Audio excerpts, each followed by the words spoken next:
I don't know that the Democrats are as infiltrated with the neocons at this time as the Bush people, and I think their agenda is somewhat different. And but we are faced with the fact that America today is ruled by very powerful organized interest groups. It's not just the Israel lobby; it's the military security complex. It's oil.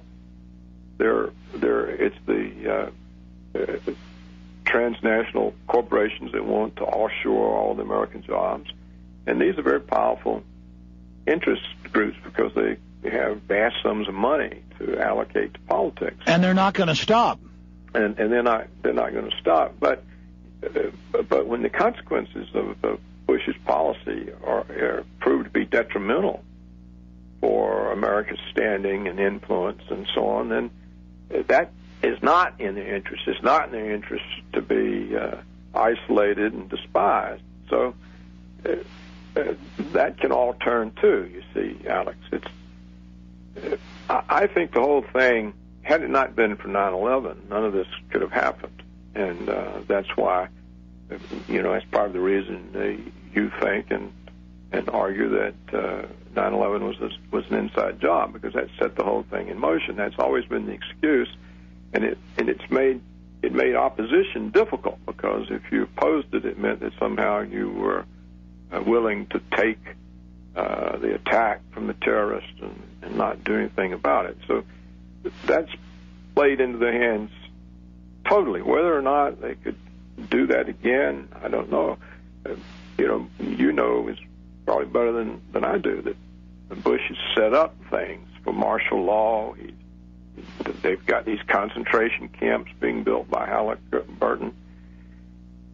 And heaven knows what he might try to do, but I don't know if you can really do that in America yet without support, and it just doesn't seem to. I think if he would have followed 9/11 up with an even bigger attack a few months later, they could have done it, but they didn't have their apparatus in place yet.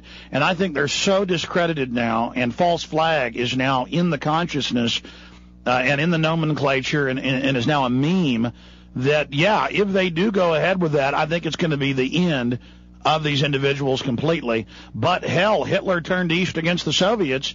So, I mean, I think their hubris may actually have them just out of desperation. They say we've got nowhere to go but up or down. Might as well go up, even if it means we're going to fall back down 5 minutes later in the scheme of time.